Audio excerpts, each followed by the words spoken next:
Recording in progress. Shabbat Shalom amigos, bienvenidos una vez más a este espacio. El día de hoy vamos a continuar con nuestra lección de Shavuot. Hoy tenemos nuestra quinta clase. Seguimos avanzando en este tema. Espero que vaya quedándole claro a todos.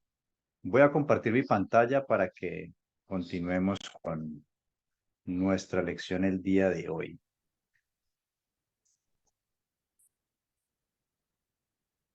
Muy bien, vamos a continuar.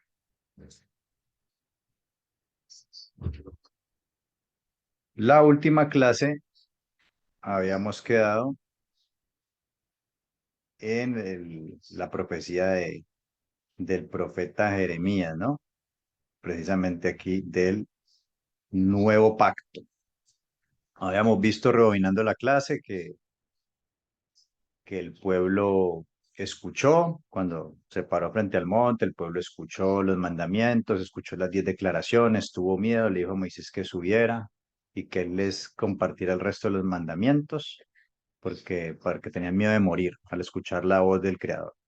Moisés subió y el Eterno le dio los mishpatim, los demás normas, mandamientos que él mandó, que no solamente fueron 10, sino muchísimos más. El pueblo hizo el pacto, pero el pueblo, antes de que cuando Moisés subió los 40 días y los 40 noches después para que le entregara, porque recuerden que primero fue oral, ¿no? Fue una transmisión oral, y ya después Moshe sube a que le entregue las tablas de piedra como testimonio de que el Eterno había hablado con el pueblo. Entonces ahí cuando están esos 40 días y 40 noches, hablábamos de que el Eterno en esos 40 días y 40 noches le va a transmitir más mandamientos aún. Se dice que cuando se leen los pasajes, los capítulos, le empieza a dar eh, todo lo que tiene que ver con el templo.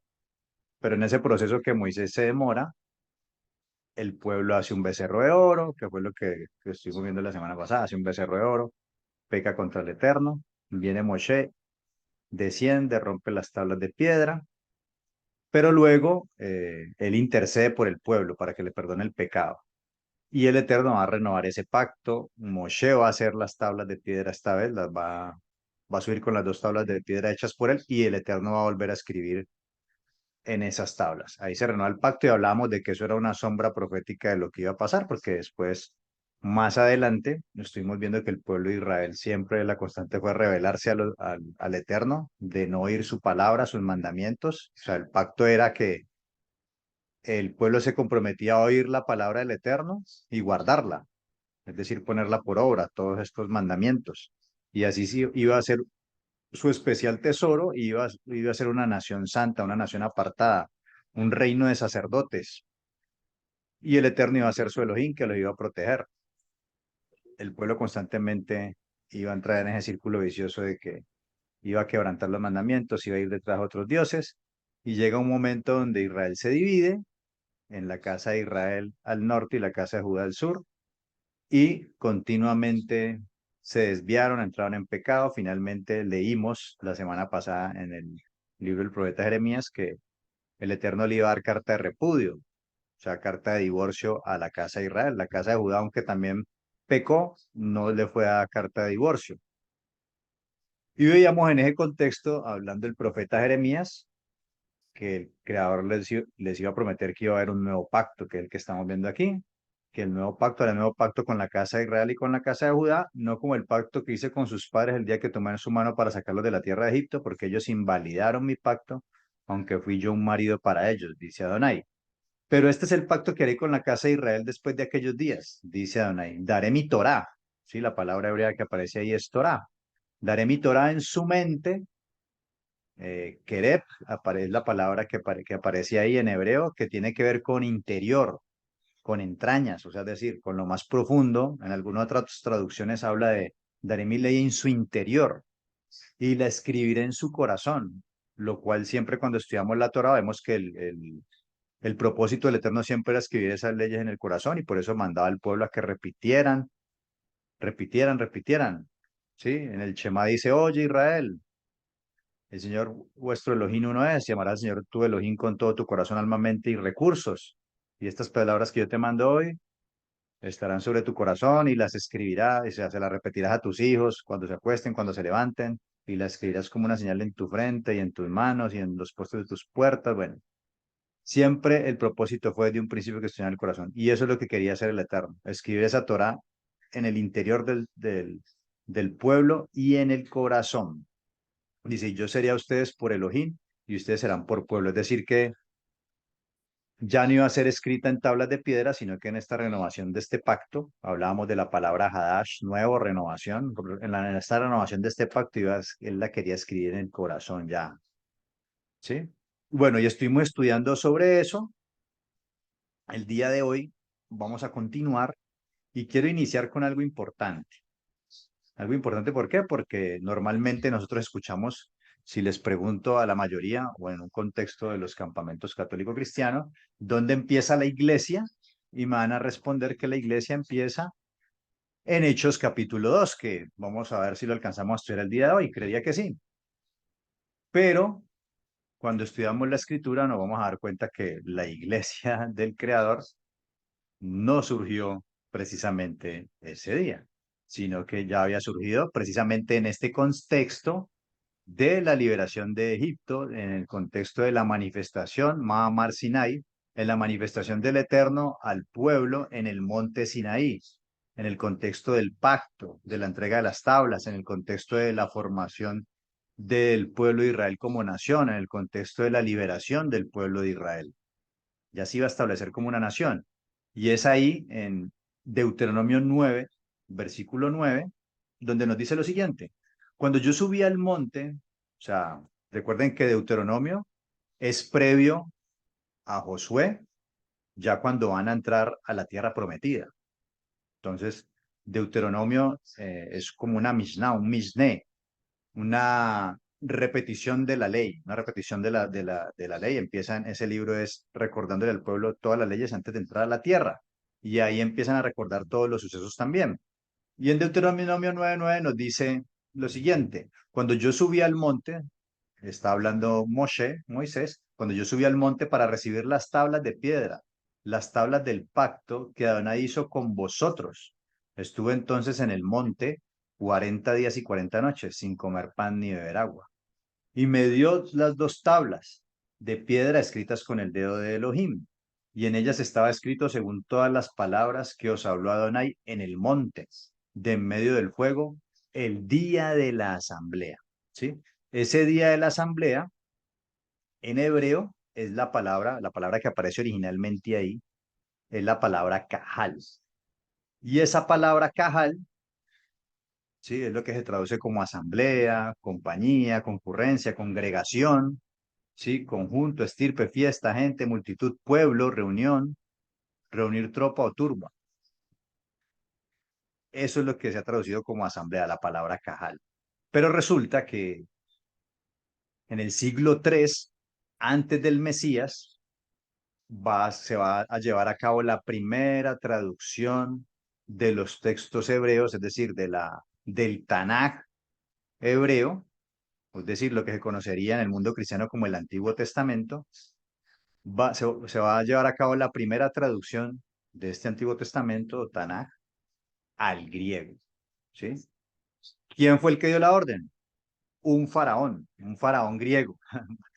¿Por qué un faraón griego? Bueno, cuando vino la dominación griega, recuerden que a cabeza de Alexander de Macedonia, él va a dividir su reino cuando va a morir. Él divide su reino en sus cuatro generales, ¿sí? Que son Seleuco, Casandro, Lisímaco y Ptolomeo. Y de esa descendencia va a surgir Ptolomeo II Epífanes, Ptolomeo segundo. Y Ptolomeo segundo, pues que fue un faraón griego, un faraón griego, porque los Ptolomeos dominaron toda esa área por allá de Egipto, y este faraón quería tener un ejemplar de una traducción de los textos hebreos en la biblioteca de Alejandría, en la gran biblioteca de Alejandría. Entonces, va a hacer llamar por el sumo sacerdote de aquel tiempo. El sumo sacerdote va a llamar 72 sabios. Lo que se dice es que había escogido al parecer 6 de cada tribu. 6 por 12 da 72. Y cuenta la leyenda, cuenta la historia, de que cada uno estuvo haciendo la traducción al griego. Esta traducción fue en un proceso, ¿no? Empezó en el siglo III hasta el siglo II. O sea, digamos que inicialmente cuando estaba reinando este faraón, lo primero que se tradujo fue la Torá. Y precisamente en este texto, o bueno, continuando con lo que les estaba contando, cada uno hizo la traducción y cuando juntaron todas las traducciones resulta que todos la tradujeron igual. Entonces, digamos que ahí tuvo como el toque divino que tuvieron estos sabios para hacer esta traducción, los cuales eran 72, pero redondearon el número a 70 y de ahí el nombre de Septuaginta, o sea, la versión de los 70, una traducción griega. Y en esa traducción griega, precisamente en este primer texto, es donde va a aparecer por primera vez la palabra eclesía, es decir, esa palabra cajal que aparecía, que fue traducida al español como asamblea, en griego se iba a traducir con la palabra eclesía. Y es la primera vez que aparece ese término eclesía, el cual significa lo siguiente, ¿sí? Eclesía está compuesto por dos partes. Una que es la palabra ek, que significa afuera, y kaleo, que es donde viene la palabra clesía, que significa llamar o los llamados. Es decir, que la palabra eclesía significa los llamados fuera. Y eso tiene mucho que ver con el contexto, porque recordemos que el pueblo de Israel estaba esclavo en Egipto y Elohim lo va a llamar afuera. ¿Para qué? Para que le celebren fiesta. ¿Para qué? Para que le sirvan. Es decir, que claramente estos llamados fuera es el pueblo de Israel. Y es ahí donde se va a conformar la iglesia, la congregación, la asamblea del Eterno, ¿sí? Si buscamos en el diccionario Strong, esa palabra la estamos leyendo aquí, dice reunión popular, congregación religiosa, sinagoga judía o comunidad cristiana, de miembros en la tierra, santos en el cielo, ¿sí? Asamblea, concurrencia, congregación o iglesia. Es decir, que aquí empieza la iglesia del Señor. Por eso cuando va a ser el nacimiento del Mesías, dice será llamado Yeshua, Salvador o salvación, porque él salvará a su pueblo cual, pues a su congregación, a su iglesia, a su asamblea. ¿Ya? Eso lo quería ahí abrir como preámbulo el día de hoy para lo que va a ser, lo que va a ocurrir en el primer siglo. Ahora bien, vamos a conectar esto, vamos a irlo conectando con otras profecías que tienen que ver con la promesa del Ruach HaKodesh, que es lo que normalmente se va a traducir como Espíritu Santo. Pero quiero que esa traducción de Espíritu Santo pues la replanteemos un poco de acuerdo a lo que vamos a profundizar ahorita en este momento. ¿Sí? En Isaías 30, 9 nos dice lo siguiente, porque este es un pueblo rebelde que se niega a obedecer, hablando Isaías al pueblo, ¿no? Este es un pueblo rebelde que se niega a obedecer, son hijos mentirosos, hijos que no quieren obedecer la enseñanza del Señor, es decir, no quieren obedecer las leyes. Ellos les dicen a los videntes, no tengan visiones, y a los profetas, no nos profeticen la verdad, dígannos mentiras, profeticen falsedades, quítense de en medio, dejen el camino libre, no nos pongan más frente al santo Elohim de Israel. ¿Cómo lo llamaban? El santo Elohim de Israel. Dice, debido a esto, el santo Elohim de Israel dice, ¿cómo se negaron a aceptar este mensaje? Pusieron su confianza en la opresión y la deshonestidad y se entregaron a todo eso. Ese pecado será para ustedes. Bueno, y ahí sigue relatando. Pero ¿qué es lo que quería llamarle la atención a ustedes? Pues que eh, se refería al Creador, al Elohim de Israel, se refería como el Santo Elohim de Israel. Sí, recordemos que la palabra santo es la palabra kadosh, es decir, apartado, apartado de todo, ¿no? Dice en Isaías 40, en este mismo libro de este profeta, en Isaías 40:13, ¿quién enseñó al espíritu de Adonai o le aconsejó enseñándole? O sea, claramente, Adonai es un espíritu. O sea, el Padre, el Abba, el Padre es un espíritu. Y el pueblo lo conocía como el Santo de Israel. ¿Qué dice Yeshua en Juan 4:24? Elohim es espíritu, y los que le adoran en espíritu y en verdad es necesario que le adoren. Y esto es importante, ¿por qué? Porque, bueno, en el contexto del campamento cristiano, se ha enseñado de que Elohim son tres personas, ¿no? Padre, Hijo y Espíritu Santo, ¿sí?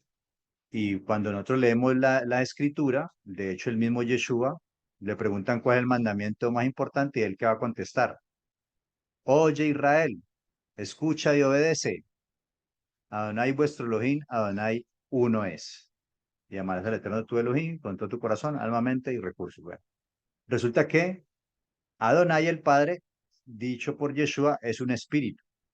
Y la cualidad principal de este Ruach, que ya vamos a ver este tema de espíritu, este Ruach es Kadosh. Es decir, el Padre es un espíritu Kadosh, es un Ruach Kadosh. Ahora, la palabra Ruach, y aquí es donde quiero que empecemos a analizar un poco este tema de espíritu, la palabra Ruach en el idioma hebreo, eh, eh, ¿qué quiere, cómo se traduce Ruach? Normalmente nosotros lo conocemos como espíritu y qué es lo que normalmente la gente acá en Occidente se imagina, como un ser, ¿sí? Como un ser humano, como un Casper, como una entidad ahí, ¿no? Pero si nosotros lo miramos desde su contexto original, ¿qué traduce? Miren, aire, aliento, ánimo, enojo, bueno, espíritu, hálito, ímpetu, ira, lado, respiración, soplar, soplo, tempestuoso, vacío, en vano viento. Claramente cuando leemos la escritura, esa palabra ruach se va a traducir de muchas maneras.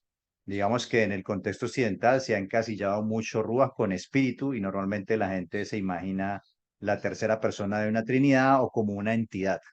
Pero Yeshua, hablando del Ruach HaKodesh, hablando del Ruach, habla de que es como el viento, nadie sabe de dónde viene y de dónde va. Es decir, el viento o el aire, como lo vemos aquí, es algo que está en todo lugar. No lo vemos, pero ahí está. Es decir, que no podemos encasillar como una entidad. Debemos quitarnos de la mente todas esas ideas preconcebidas que las traducciones religiosas nos han hecho creer. ¿Sí? Tenemos que verlo como un viento, pero más como un viento, quiero que vayamos profundizando un poco más. Esa misma, esa misma palabra es la que se ha traducido en el Brit Hadashah, o Nuevo Testamento, como neuma, ¿sí? Y quiere decir corriente de aire, respiración, brisa, también puede figurativamente espíritu humano, el alma racional, principio vital, mente, disposición, ¿sí? También se utilizaba pues para referirse a ángeles, demonios, al Elohim divino, espíritu del Mashiach, aliento, espiritual, viento, viento. En otros diccionarios, porque normalmente uno cita el diccionario Strong, pero hay más diccionarios prestigiosos, como por ejemplo el diccionario Chávez, el Trager y el Vine. En estos diccionarios se empieza a explicar cada una de estas diferentes traducciones como aire, viento, respiración, ira, bueno, todo esto, pero hay algo muy particular y yo creo que lo debemos entender de esta manera. El diccionario Chávez dice espíritu con referencia a qué? A la mente, al ánimo. Y en el diccionario Trager, que empieza aquí, dice viento, aliento, mente, espíritu, él empieza a explicar cada una de ellas. Y con respecto a la mente dice, como asiento u órganos de los actos mentales, como asiento especialmente del carácter moral, como profeta impelente para pronunciar la instrucción o advertencia. Y en el diccionario Vine dice lo siguiente: con frecuencia se usa ruach para hablar de qué? De la mente, intención, disposición o temperamento de alguna persona. En el Salmo 32:2 nos dice de la siguiente manera: bienaventurado el hombre a quien Adonai no culpa de iniquidad y en cuyo espíritu no hay engaño. Es decir, que es un espíritu que habla verdad. Más adelante vamos a ver qué va a decir el Mesías. El espíritu de verdad. Les voy a enviar un consolador. El espíritu de verdad, el cual los va a guiar a toda verdad. Es decir, que es como una mente que razona, que piensa y que te va a guiar, incluso te guía a toda verdad. Y dice que no hay engaño en él. Y la palabra Kodesh, es decir, que entenderíamos esa palabra Ruach como mente. Ruach, mente. Y la palabra Kadosh, que es traducido como santo, que es la palabra Kodesh, significa cosa dedicada, sagrado, santidad, santificar, santísimo, santo, santuario. Es decir, que podíamos traducir o entender de ahora en adelante y me parece mucho más, da mucha más claridad a este tema del Espíritu Santo o al Ruach HaKodesh, entenderlo no como el Espíritu Santo, sino como la mente de santidad, porque finalmente eso es lo que, la función que va a hacer en nosotros, es una mente de santidad, una nueva mente, porque antes la mente del ser humano estaba totalmente corrompida y desviada de todo lo que tiene que ver con los mandamientos del Creador. Pero ahorita esta mente de santidad va a ser diferente, es la mente del Creador que nos va a dar esa dotación para empezar ahora sí a hacer lo que Elohim quiere que hagamos, que es guardar su Torah, sus mandamientos. Ahora miremos algunas referencias del Ruach HaKodesh en el Tanaj, ¿sí? En la Biblia hebrea.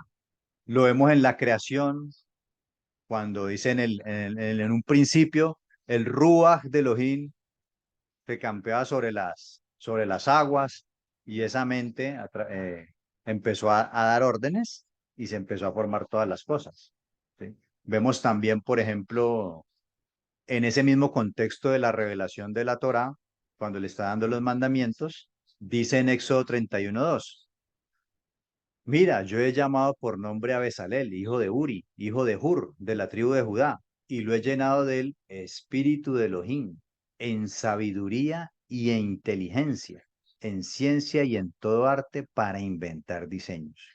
¿Sí?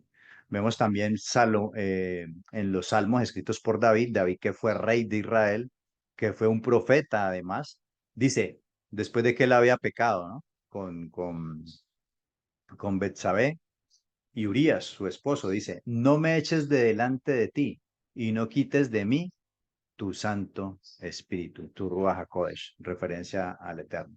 Vemos también a los jueces, vemos a Sansón, que vino el Ruach de Adonai sobre él, y en todo el caso de los jueces, que ellos lo que hacían era ¿qué?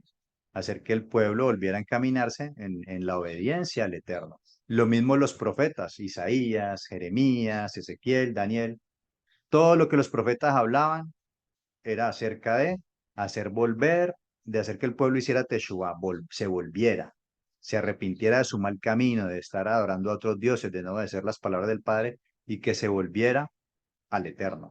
Todas estas personas prominentes del pueblo, el Cohen Hagadol, los sacerdotes, la mayoría de los profetas, el 95% eran sacerdotes.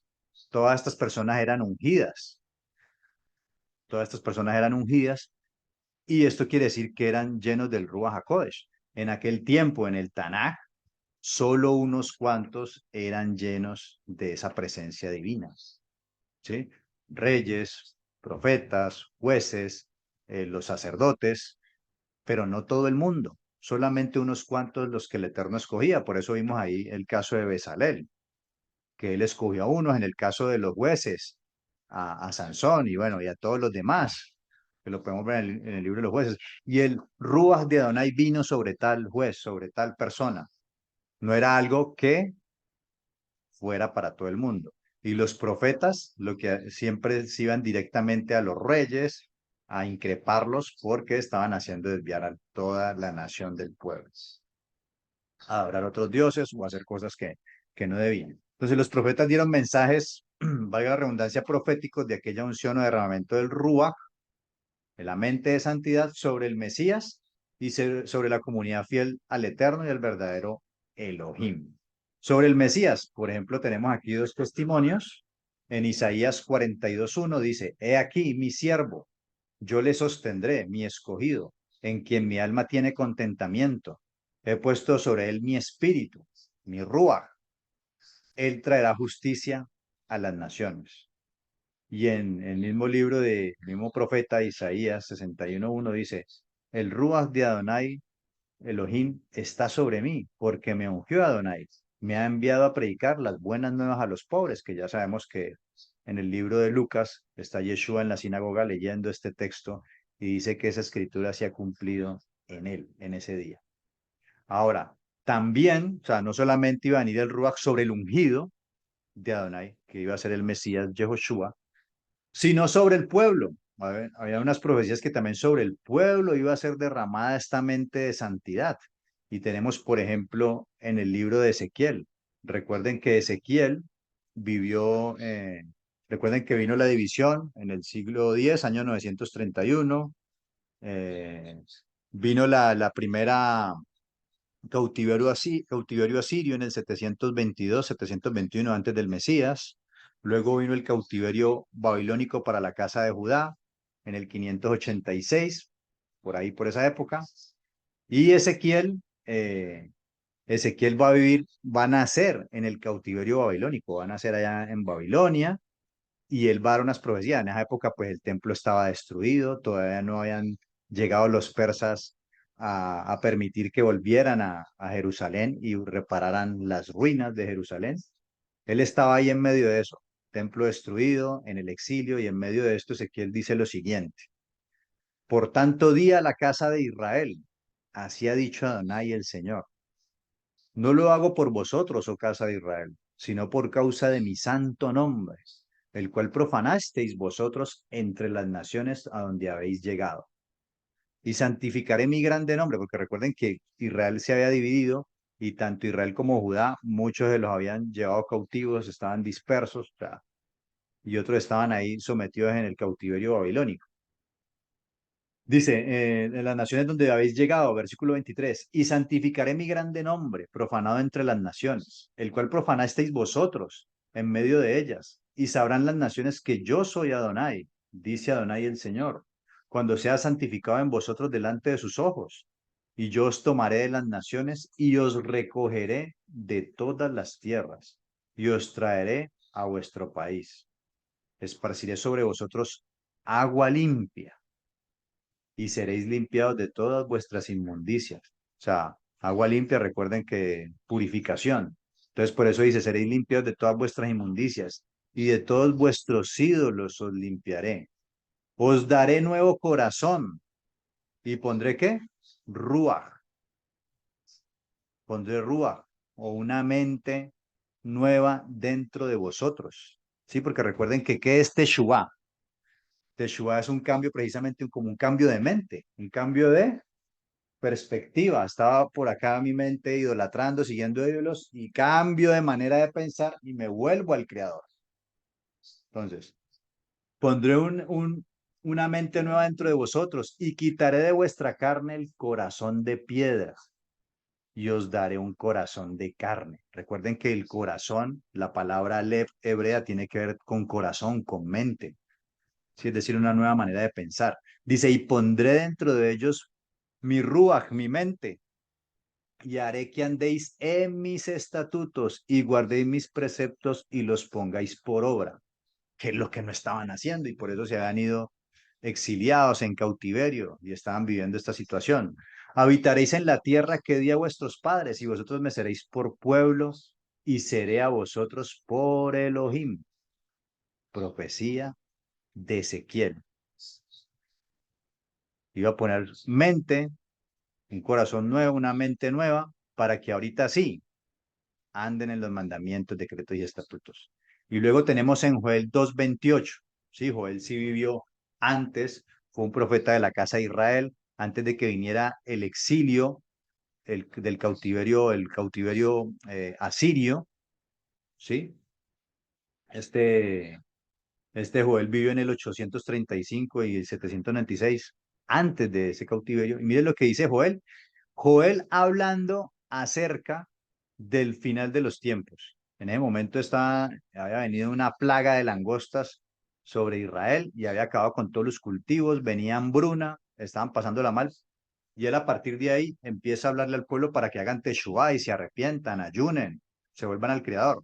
Y empieza también a profetizar acerca de lo que iba a venir, de algo futuro, cuando iba a haber precisamente, iba a restaurar a Israel, iba a llenarlos con su rúa, que ya lo vamos a ver, y posteriormente iba a venir el juicio a las naciones. Y en ese contexto es que Joel va a decir lo siguiente.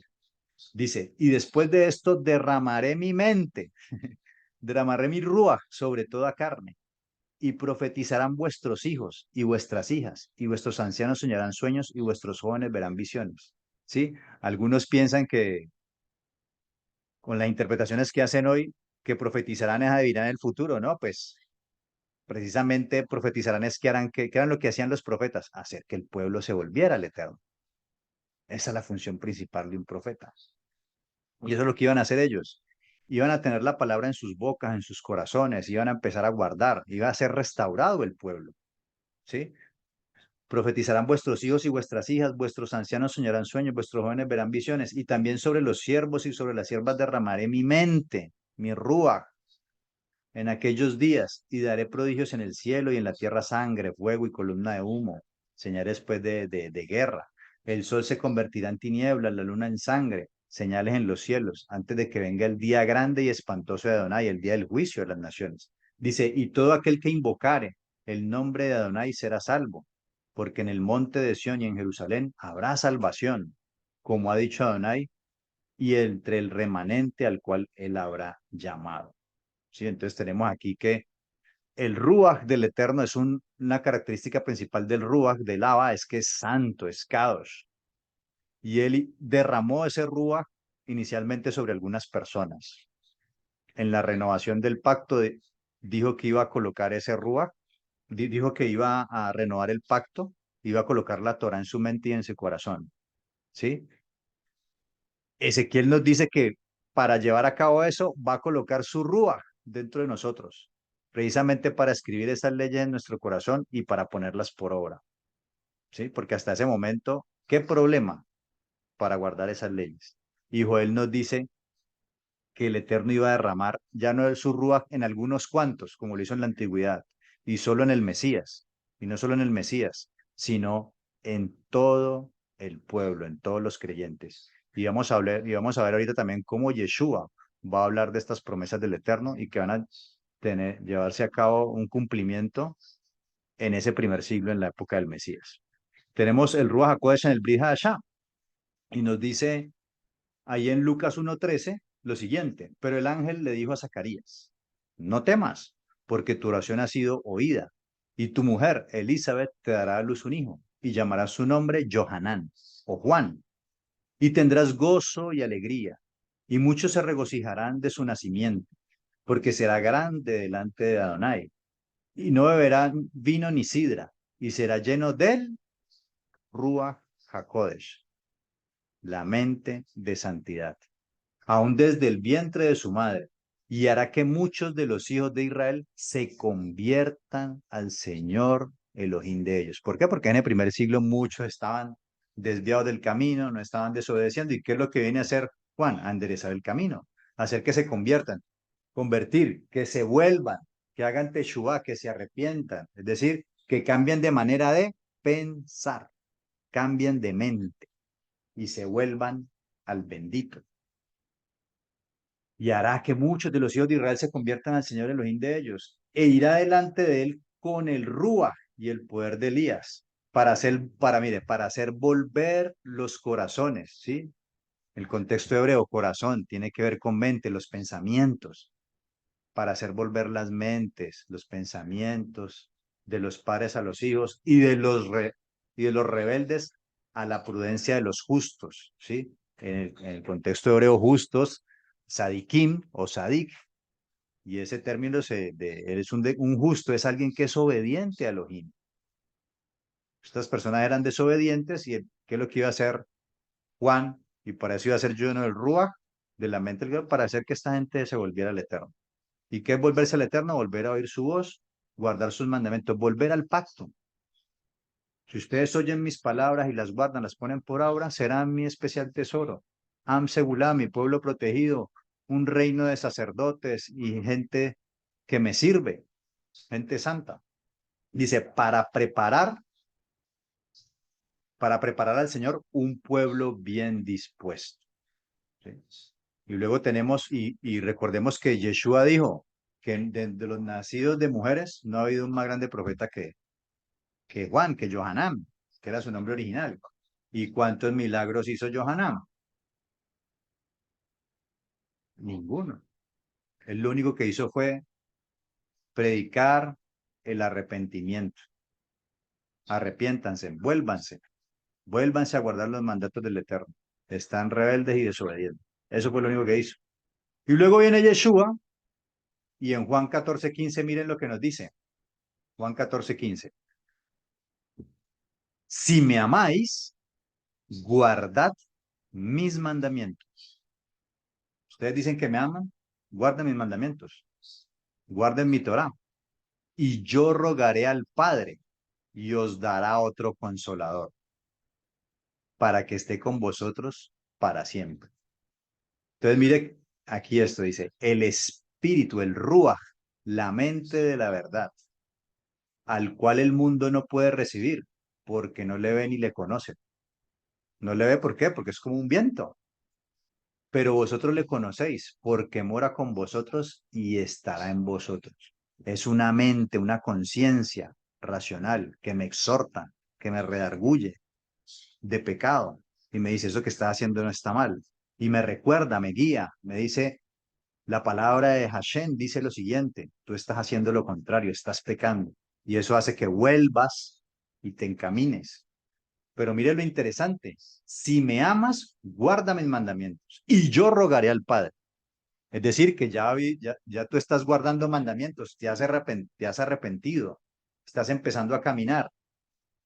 Y dice que es ahí, cuando tú empiezas a guardar los mandamientos, que Él rogará al Padre y dará un consolador, dará el Ruach de Emet, el Ruach de verdad. ¿Sí? Dice, no os dejaré huérfanos, vendré a vosotros todavía un poco y el mundo no me verá más, pero vosotros me veréis porque yo vivo, vosotros también viviréis. En aquel día vosotros conoceréis que yo estoy en mi Padre y vosotros en mí y yo en vosotros. El que tiene, ojo con esto, mire, el que tiene mis mandamientos y los guarda, ese es el que me ama. ¿Quién es el que ama al Mashiach? El que guarda sus mandamientos. Y ya vimos en el primer módulo de la lección de introducción a la Torah que Yeshua lo que hizo fue enseñar Torah. Eso fue lo que hizo él. Entonces dice, el que tiene mi mandamiento y los guarda, ese es el que me ama, y el que me ama será amado por mi Padre, y yo le amaré y me manifestaré a él. Si lo amas, guarda los mandamientos. Y si guardas los mandamientos, Mashiach dice que vas a ser amado por el Padre de él, y él y el Padre van a ser morada en ti. Es decir, vas a ser como un tabernáculo, como un templo. Dice, le dijo Judas, no el Iscariote, Señor, ¿cómo es que te manifestarás a nosotros y no al mundo? Respondió Yeshua y le dijo, el que me ama, mi palabra guardará. Y mi Padre le amará y vendremos a él y haremos morada con él. El que no me ama, no guarda mis palabras. Y la palabra que habéis oído no es mía, sino del Padre que me envió. Os he dicho estas cosas estando con vosotros, mas el Consolador, el Ruach HaKodesh, la mente de santidad, a quien el Padre enviará en mi nombre, él os enseñará todas las cosas y os recordará todo lo que yo les he dicho.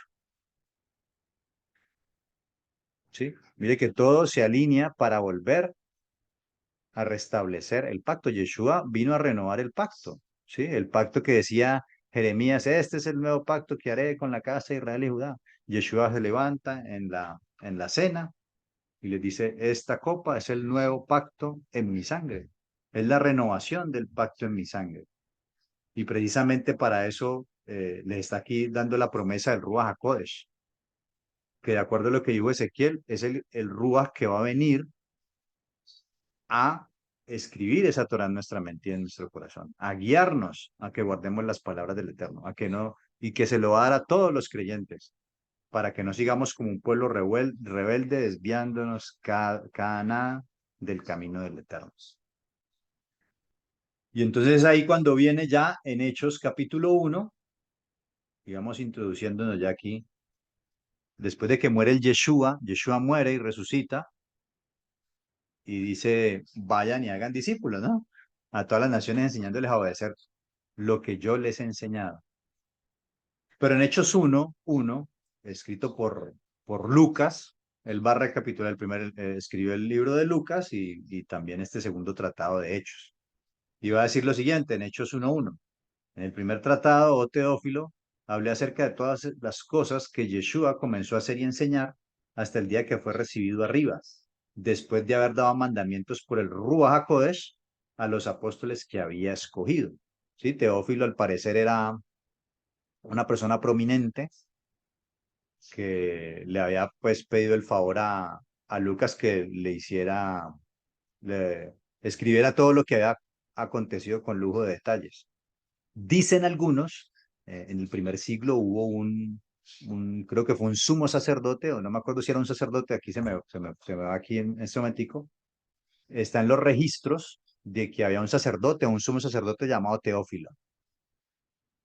Entonces, al ver las expresiones de, de Lucas, de excelentísimo, como lo llama en algunos de estos pasajes, parece ser que era un sacerdote, un sumo sacerdote que le estaba explicando y que había patrocinado para que le redactara todos estos asuntos y el pueblo saber de primera mano. Dice lo siguiente, él empieza a contar después de que Yeshua haber dado mandamientos por el Ruach Kodesh a los apóstoles que él había escogido, a quienes también, después de haber padecido, se presentó vivo con pruebas indubitables, apareciéndoles durante 40 días y hablándoles acerca del reino de Elohim. Entonces, mire, aquí una cosa, ¿no? Aquí retomamos las enseñanzas iniciales. Recuerden que había una cuenta del Homer, ¿no? Recuerden que Yeshua fue la gavilla de primicias, ¿sí? Y a partir de que se presentaba esa gavilla de primicias, es decir, eh, la primicia de la resurrección, Yeshua se presenta como esa gavilla de resurrección, ahí empezaba un conteo de 50 días para la fiesta de Shavuot, ¿sí? Pero se acuerden al comienzo y no, pues bueno, repasen. Entonces aquí empieza a haber un conteo. Ellos en este momento estaban haciendo la cuenta del Homer porque era un mandamiento del Eterno. Contaréis 50 días. ¿Se acuerdan? Entonces ellos estaban en esos 40 días. Aquí nos está haciendo alusión a eso. Cuando Yeshua resucita, se les aparece a los apóstoles durante 40 días. Ellos están ahí contando esos 40 días y nos lo está revelando aquí Lucas. 40 días y hablándoles acerca del reino de Elohim. Y estando juntos les mandó que no se fueran de Jerusalén, sino que esperasen la promesa del Padre, la cual les dijo, oísteis de mí. Hasta aquí, él está recapitulando lo que habló en los últimos versículos del capítulo 24 de Lucas. Sí, está retomando ahí. Dice, porque Juan ciertamente bautizó con agua, mas vosotros seréis bautizados con el Ruach HaKodesh dentro de muchos días. Esa es la promesa que está refiriendo que Yeshua les había dicho del Padre, que iban a recibir el Ruach HaKodesh, la mente de santidad. Entonces los que se habían reunido le preguntaron diciendo, Señor, ¿restaurarás el reino de Israel en este tiempo? ¿Por qué? Porque si nosotros miramos, por ejemplo, en la profecía de Ezequiel y de Joel, ¿qué había pasado? Pues ya el pueblo de Israel se había dividido y precisamente ese Ruach HaKodesh iba a venir a que el pueblo se volviera al Eterno y el Eterno restaurar y volver a unificar y hacer un solo reino como él lo había dejado en un comienzo, antes de que se dividiera, restaurar el reino de Israel. Y eso era muy sabido por todo el pueblo en el primer siglo y por eso lo primero que le preguntan es o sea, ellos entendían que ese derramamiento de ese Ruach iba a ser como parte de la restauración del pueblo de Israel, ¿sí? Porque precisamente los iba a hacer volver ¿a qué? Al pacto, a escribir esa Torah en su corazón y en su mente y encaminarlos de nuevo como un pueblo Kadosh, ¿sí? En ese momento ellos estaban en el primer siglo, ¿qué? Bajo dominación griega. ¿Por qué? Porque estaban en desorden. Y por eso el Eterno les había prometido, y aquí tenemos que recordar todas las enseñanzas anteriores, les había prometido que si no guardaban el pacto iban a ir unas maldiciones.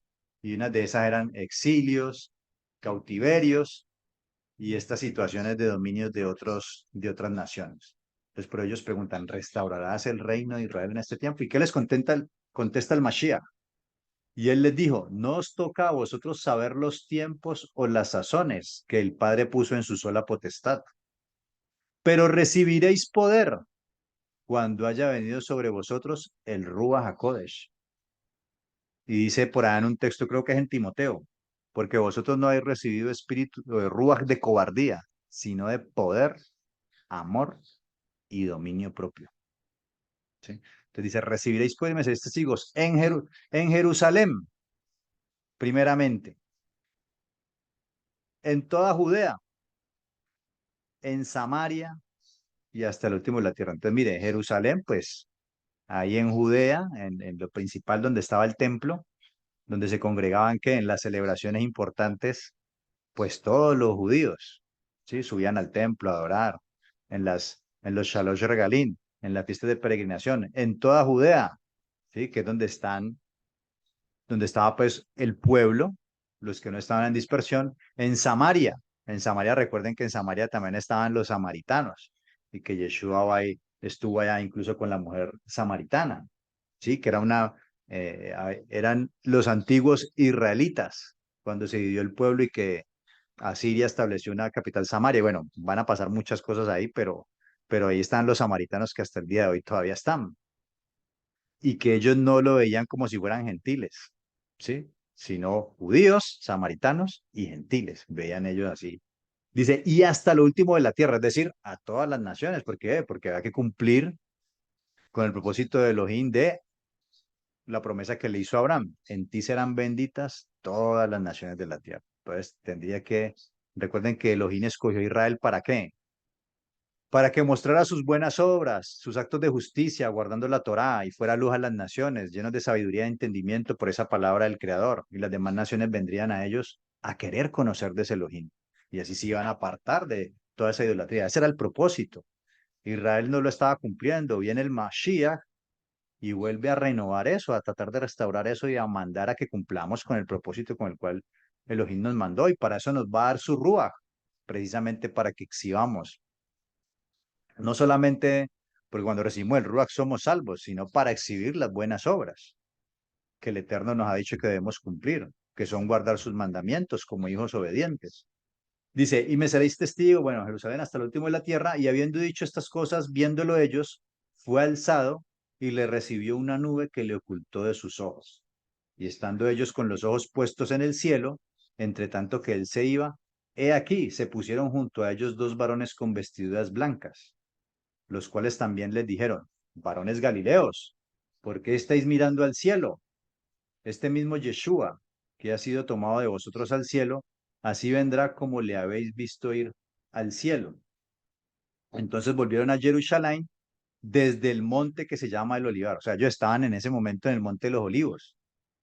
Y por eso los ángeles le dicen esto, este Yeshua que están mirando, vendrá como le has visto ir al cielo. Estaban en el Monte de los Olivos. Hay una profecía en Zacarías que dice que él colocará los pies en el Monte de los Olivos cuando vuelva, ¿sí? Cuando venga para la batalla del Armagedón, ya a reinar y a colocar a las naciones el dominio debajo de sus pies, a los enemigos debajo de sus pies, y van a ir a reinar el milenio. Entonces, ahí es cuando él va a volver. Entonces, estando ahí en el Monte de los Olivos, Yeshua es alzado, ¿sí? A los cielos, a los Shamaim. Y le dicen estos ángeles que así como él fue levantado, ahí mismo vendrá, como le has visto ir, haciendo alusión a qué, a esa profecía de Zacarías, que él va a venir en ese mismo lugar, al Monte de los Olivos, ¿sí? Que está, dice ahí ahorita vamos a leer, a un camino del día de reposo que es casi 1 kilómetro, como casi 900 metros, algo así. Bueno, ahí varían los autores en decir cuántos metros, pero es casi 1 kilómetro de distancia. Pero recibiréis poder cuando haya venido sobre vosotros el Ruach. Ah, no, perdón, vamos acá. Versículo 11. A los cuales también les dijeron, varones Galileos, ¿por qué estáis mirando el cielo? Este mismo Yeshua, que ha sido tomado de vosotros al cielo, así vendrá como le habéis visto ir al cielo.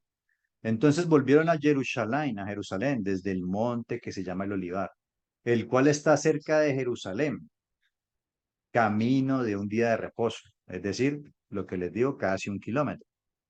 Es decir, que de hecho, de ahí del templo al Monte de los Olivos, allá más o menos alrededor de eso, ¿sí?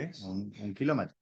Y entrando, subieron al aposento alto. Esto lo vimos en unas clases anteriores, pero aquí lo voy a recordar. Esa palabra que se ha traducido como aposento alto es la palabra griega huperón. Bueno, no sé si se pronuncia así porque griego no sé, pero huperón, ¿sí? En el Strong 52-53. Esa palabra Juperón es la que se traduce como aposento alto, que es como el lugar, el segundo piso de una casa, donde al parecer comúnmente se reunían mucho las mujeres, cenaban, se reunían a orar y demás ahí. Recuerden que en el primer siglo, pues, digamos que la gente más acaudalada, cercana pues a la parte alta de Jerusalén, cercana al templo, pues estaban, digamos, las personas que tenían mayores recursos y pues se da testimonio de que había algunos aposentos altos grandes, pero pues grandes en el primer siglo, ¿no? No es que cupieran miles de personas, sino pues que habría más personas que en una casa regular en el demás de Israel, que eran unas casas pequeñas, por favor. Dice, subieron al aposento alto donde moraban Pedro, Jacobo, Juan, Andrés, Felipe, Tomás, Bartolomé, Mateo, Jacobo, hijo de Alfeo, Simón el Celote y Judas el hermano de Jacobo. Y todos estos perseveraban unánimes en oración y ruego con las mujeres y con María, la madre de Yeshua, y con sus hermanos. En aquellos días Pedro se levantó en medio de los hermanos y dice que y los reunidos eran como 120 en número. Bueno, algunos hablan aquí de que esta referencia de 120 hace referencia a una asamblea de 120 y demás, que eran los que de pronto dirigían al pueblo. Bueno, ahí se levanta Pedro, digamos que necesariamente no dice que fue en ese mismo día, sino que por esos días se levantó y empezó a hablar y empiezan a hablar acerca de Judas, de que los traicionó, de que tienen que, precisamente lo que es en el primer siglo, lo que se hablaba era que un sacerdote podía estar a cargo de 10 personas, de 10 personas, ¿sí? Entonces, eh, si eran 12 sobre 10 personas, entonces serían 120 personas. Digamos que ese era como el orden para formar una congregación, ¿no? Por eso una congregación hoy en día, una sinagoga, se conforma con un rabino y 10 personas o 10 varones que puedan congregar en ese lugar. Entonces aquí pues parece que hacen alusión a esto, ¿no? Mm, empiezan a hablar de que quedaron 11, porque Judas traicionó y se suicidó. Entonces tienen que recuperar a este apóstol y bueno, empiezan ahí a hablar y a establecer a uno de los que estaban ahí con ellos, testigos oculares, como un apóstol más de ellos, ¿sí? Que reemplace a Judas.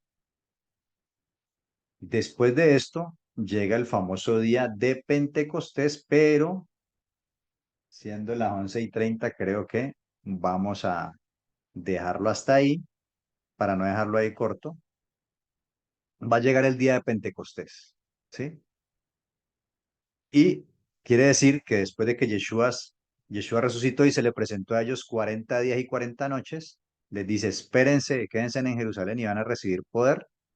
Y 10 días después, es decir, en el día número 50, va a llegar el día de Pentecostés, va a llegar el día de Shavuot, va a llegar el día en que van a conmemorar, van a recordar el hecho histórico de cuando el pueblo de Israel estuvo frente al monte Oret y hicieron pacto con el Eterno.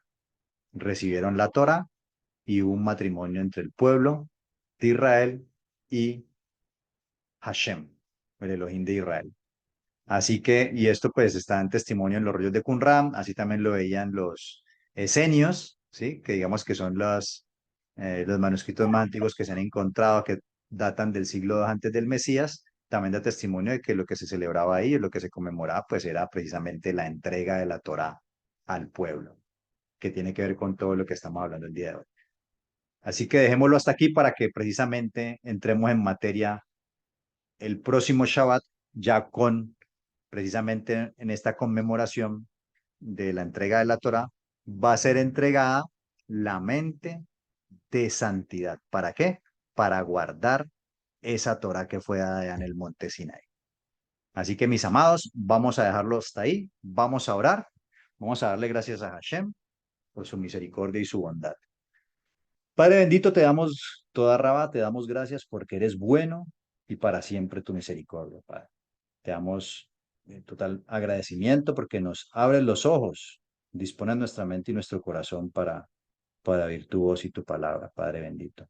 Te exaltamos, te alabamos, te adoramos y te pedimos que en este resto de día sigas enseñándonos tu palabra, que sigas transformando nuestro corazón y nuestra mente, que sigan renovando nuestros conocimientos para acercarnos a ti de la manera más adecuada, de la manera más pura, de la manera en la cual tú quieres que nos acerquemos, Padre. Perdónanos por los errores cometidos hasta este instante, porque de corazón te hemos seguido y lo hemos hecho de la manera en que lo hemos aprendido. Pero gracias a tu misericordia que cada día nos vas perfeccionando, ¿sí? Tu palabra dice que a tu fe añadir virtud y a tu virtud conocimiento. Conocimiento de ti para precisamente oír tu voz y atesorar tus dichos y tus mandamientos en nuestro corazón para no pecar contra ti y hacer lo que a ti te agrada, Padre. Sabemos que somos salvos por gracia, por tu misericordia y tu bondad, pero ya siendo salvos debemos ser obedientes como siervos e hijos tuyos que somos, Padre. Por eso necesitamos conocer todo aquello que antes no conocíamos, conocer todo el pacto, conocer todos tus mandamientos, precisamente para no seguir haciendo lo malo que veníamos haciendo, sino de verdad comportarnos como ese pueblo santo y como ese reino de sacerdotes que en su momento va a enseñarle a las demás naciones acerca del conocimiento del Creador y de cómo debemos acercarnos a Él y adorarlo y alabar. Te damos gracias en el nombre y por los méritos de tu amado Hijo Yeshua. Amén y amén.